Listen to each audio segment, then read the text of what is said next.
We're in this beautiful neighborhood in Burlington, in Tyandaga, where you're going to find mature lots and unique homes. There's no real twinning in this neighborhood in the sense that you get wide lots, long lots, ravine lots, and beautiful mature tree lines. I absolutely love this community, and I love the transition phase it's in.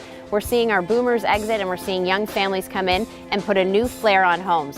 I'm here at a really great client's home where I'm going to go in today and see where they've started in the process with their massive renovation.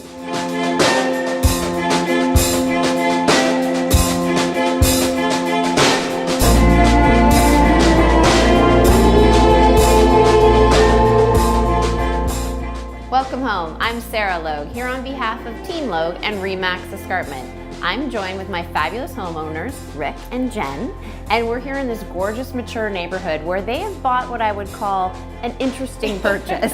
Very interesting. Very interesting. We've seen a lot of homes from finished to unfinished, and you guys really wanted something that was going to customize to you. You have a really large family, you come from beautiful country properties, but you wanted to raise your family here in Burlington. So what drew you into this house? Because there was a lot of pieces to overcome here.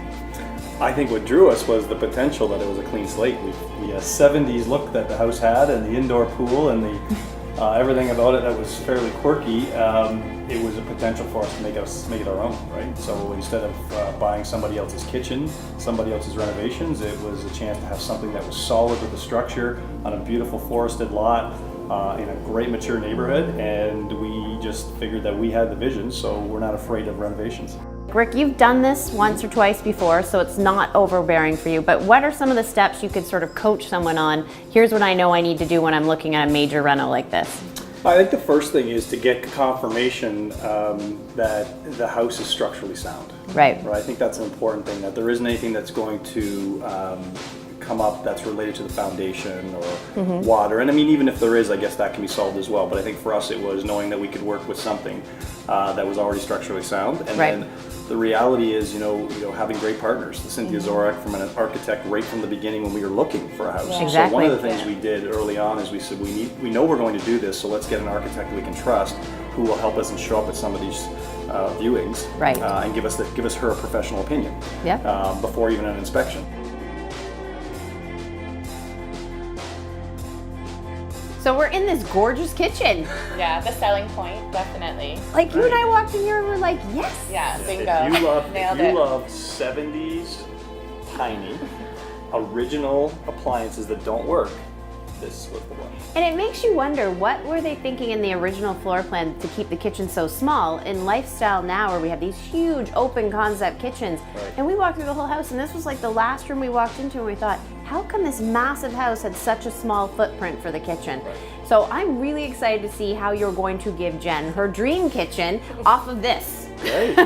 Rick, what are we doing? That's just to say this will not be the kitchen. Yeah. Okay, So good. We're not even standing in the kitchen. We're now standing in the pantry. Oh. And our kitchen will now be in the lower level where the indoor pool was, which means our mornings, our lunches, our dinners are looking over the forest in all glass windows.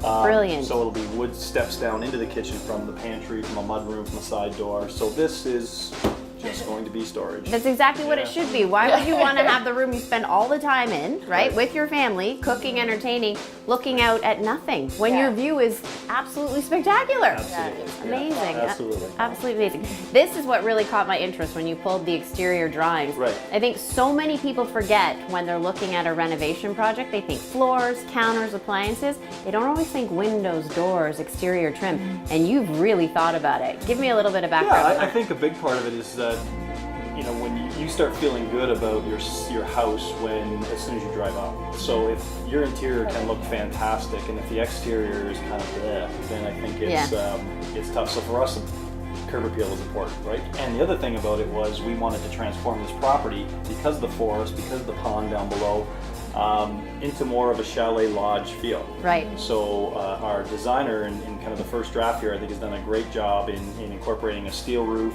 So kind of like Whistler, Banff, chalet lodge look with the stone front, some post and beam work in the front, changing our 1-car garage to a nice 2-car garage. Big front porch.